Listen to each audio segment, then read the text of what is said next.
आज दोपहर 2 बजे नीतीश कुमार का शपथ ग्रहण समारोह होगा। बीजेपी के साथ गठबंधन तोड़ने के बाद नीतीश कुमार महागठबंधन के साथ मिलकर सरकार बनाने जा रहे हैं। कुल 7 पार्टियों के सहयोग से ये सरकार बनने जा रही है। नई सरकार में जेडीयू और आरजेडी के 14 मंत्री हो सकते हैं।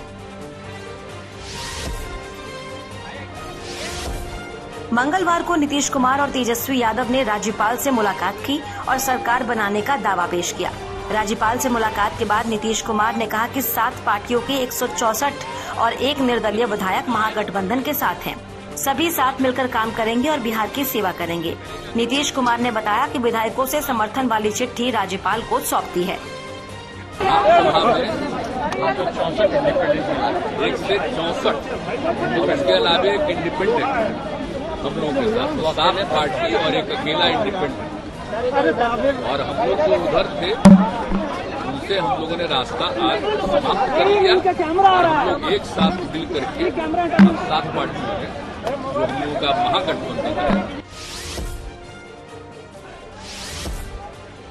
राज्यपाल से मुलाकात के बाद तेजस्वी यादव ने कहा कि अब उत्तर भारत में बीजेपी के कोई सहयोगी नहीं है। बीजेपी जहां रही है वहां सहयोगी पार्टियों को खत्म करने की कोशिश करती है।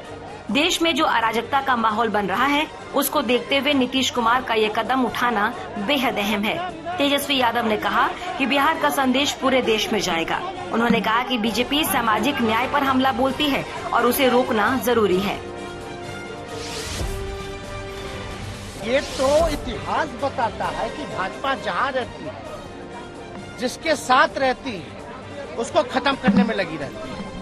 आप पंजाब देख लीजिए, आप महाराष्ट्र देख लीजिए, और जो बिहार में हो रहा था वो किसी से छुपा है क्या?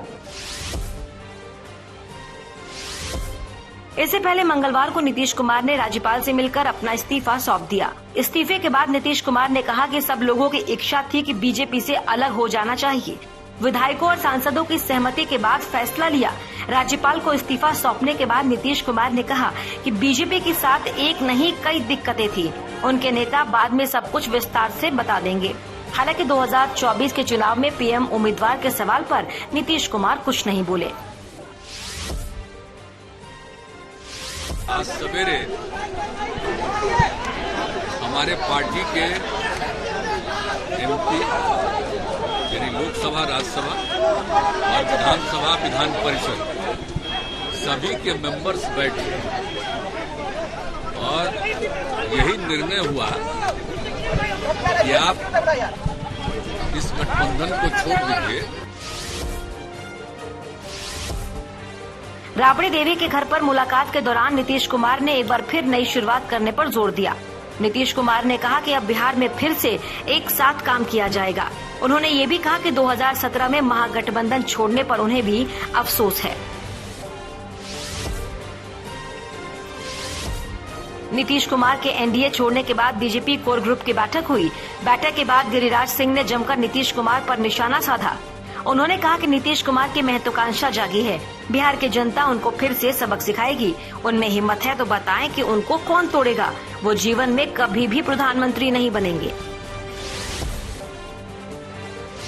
वो आज महत्वाकांक्षा जागा है देश का प्रधानमंत्री बनने का, और वो एनडीए में जगह नहीं बल्कि देश में भी उनके लिए जगह नहीं है।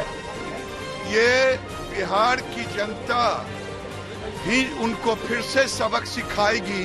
प्रधानमंत्री तो दूर, उनमें हिम्मत है, वो बताएं कि उनको कौन तोड़ेगा।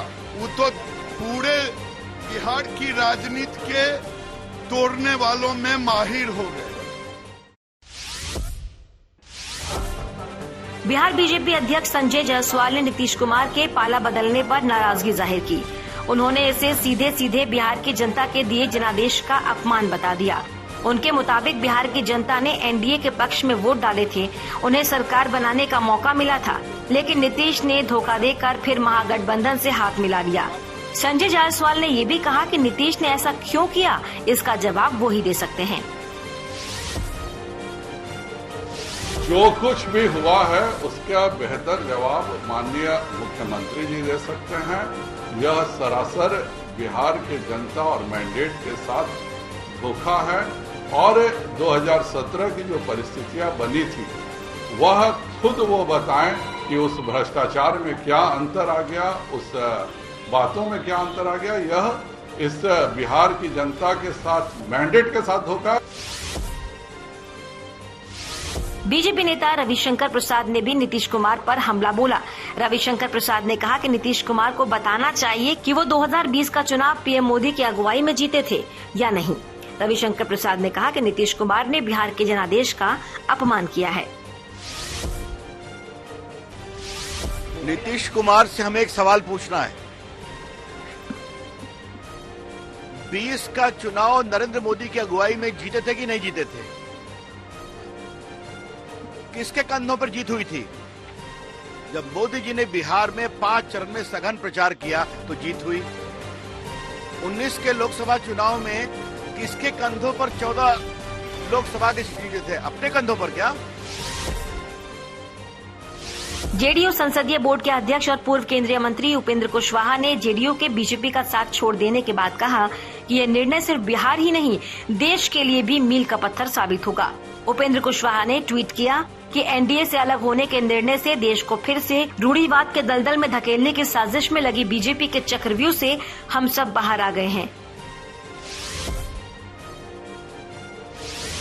चिराग पासवान ने नीतीश कुमार पर हमला बोलते हुए कहा कि ये सब कुछ लंबे समय से चल रहा था और इसे एक दिन होना ही था। चिराग पासवान ने कहा, मैंने 2020 में कहा था जब उनको मौका मिलेगा वो अपनी व्यक्तिगत महत्वाकांक्षा को पूरा करने के लिए महागठबंधन में वापस आ जाएंगे। ये लंबे समय से चल रहा था और ये इवेंचुअली होना ही था। मैंने 2020 विधानसभा चुनाव परिणामों के तुरंत बाद मैंने इस बात की घोषणा की थी। भविष्य वक्ता नहीं हूं तो भविष्यवाणी नहीं बोलूंगा, पर मैंने इस बात को कहा जरूर था कि बहुत जल्द मुख्यमंत्री जी महागठबंधन में वापस जाएंगे अपनी व्यक्तिगत महत्वाकांक्षाओं से।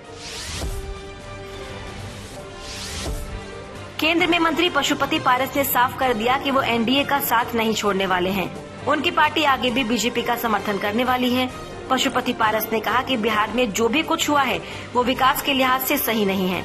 नीतीश ने ये सही कदम नहीं उठाया। जेडीयू के पूर्व अध्यक्ष और केंद्रीय मंत्री रहे आरसीपी सिंह ने नीतीश कुमार के एनडीए का साथ छोड़कर आरजेडी के साथ चले जाने के फैसले को 2020 के जनादेश के साथ विश्वासघात बताया। आरसीपी सिंह ने ट्विटर पर लिखा कि बिहार की जनता के एनडीए के पक्ष में दिए गए 2020 के जनादेश के साथ विश्वासघात। नीतीश कुमार दिल्ली जा कांग्रेस के अंतरिम अध्यक्ष सोनिया गांधी और राहुल गांधी से भी मुलाकात कर सकते हैं। कांग्रेस की तरफ से ऐसी खबर आई है कि नई सरकार पर मंथन करने के बाद नीतीश दिल्ली जा सकते हैं। सूत्रों के मुताबिक नई सरकार में कांग्रेस खुद के लिए स्पीकर के साथ साथ 3 से 4 मंत्री पद मांग रही है। बिहार में सत्ता में हुए बदलाव के बहाने समाजवादी पार्टी के अध्यक्ष अखिलेश यादव ने बीजेपी पर हमला बोला। अखिलेश यादव ने कहा है कि ये एक अच्छी शुरुआत है। आज ही के दिन नारा दिया गया था अंग्रेजों भारत छोड़ो, आज नारा दिया जा रहा है बीजेपी भगाओ। मुझे उम्मीद है कि अब दूसरी पार्टियां भी बीजेपी के खिलाफ खड़ी होंगी।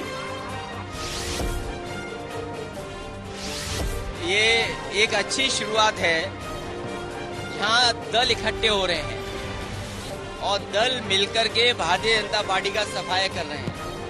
लेकिन मुझे देश की जनता से अपील है, इस समय राष्ट्रपिता महात्मा गांधी ने कभी नारा दिया था, इस देश से अंग्रेज भाग गए। आज के दिन देश की जनता तय करे कि भारतीय जनता पार्टी का सफाया होगा।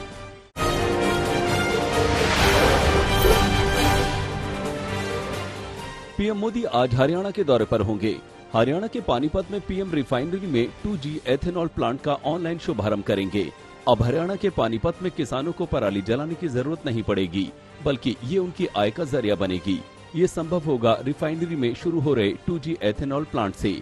पराली से एथेनॉल बनाने वाले प्लांट पर 900 करोड़ रुपए की लागत आई है। इस प्लांट की क्षमता प्रतिदिन 100 किलोलीटर एथेनॉल बनाने की है।